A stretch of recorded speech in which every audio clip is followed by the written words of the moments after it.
Баршаңызға қайырлы күн достар. Бүгін сіздерге бар жоғы бір жұмыртқадан жасалатын осындай дәмді кекстердің жасалу жолын ұсынатын боламын.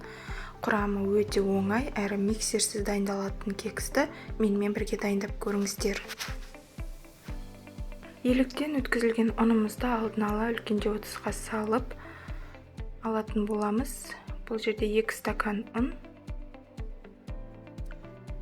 және 1 шай қасық қопсытқыш салып араластырып қоятын боламын.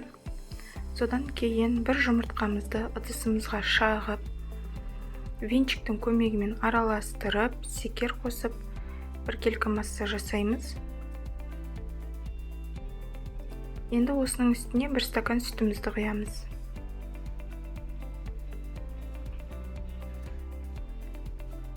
Бір стакан сұйық майымызды құямыз.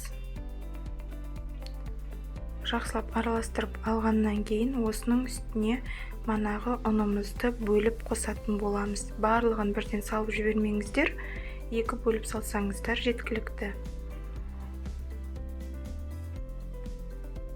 Ұнымыздың екінші бөлігін салып, жақсылап біркелкі болғанша араластырамыз. Жасалу жолы өте оңай, әрі үйдегі бар заттардан жасалатын дәмді кексті менімен бірге жасап көруге кеңес беремін. Енді осындай силиконды ыдыстарымызға 2 ас қасықтан құйып, 150 градуста 25 минуттай пісіріп алатын боламыз. Әрине өз пештеріңіздің қыздыру градустарына қарайсыздар.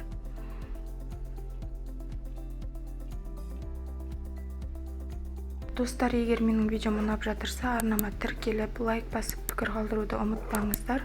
Және де төменде поделиться батырмасын басып, өз достарыңызбен де бөлісе кетсеңіздер, қуанып қалар едім. Мінекей біздің кекстарымыз дайын болды. Ағаш пышқымен осындай етіп тексеріп алсаңыздар болады. Құрғақ болып шығуы қажет. Толықтай суытып, одан кейін ұсынсаңыздар болады. Бір жасағаннан керемет болып шығатын кекстерді жасап көруге кеңес беремін. Аузыңызда еритін жұмсақ үлбіреген кекстерді сіз де жасап отбасы мүшелеріңізді қуантыңыздар.